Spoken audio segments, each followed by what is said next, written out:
अहिले हामी गुप्तेश्वर गुफामा जाँदैछौँ प्रवेश गर्दैछौँ भन्दै मलाई बोल्न नै हाल्छ भन्न त काम जान्दैन हामी चाहिँ पोखराको गुप्तेश्वर के अरे महादेव गुप्तेश्वर गुफाभित्र प्रवेश गर्दैछौँ।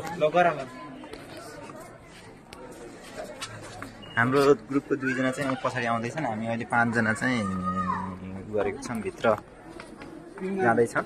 5 जना हाम्रो 2 जना पछाडि हुनुहुन्छ बाहिर 3 जना बाहिर 3 जना डेन्जर छ क्या त्यहाँ पोस्ट केटाहरु त्यहाँबाट सिधै पनि हुन्छ आज पोस्टहरु 4-6 पोस्ट यता सबै भगवानको पोस्टरहरू राखेको छ र हाम्रो 2 जना माथि आउँदैछन् 2 जना माथिबाट पछाडि छन् अझै कोही आउने बाँकी छ।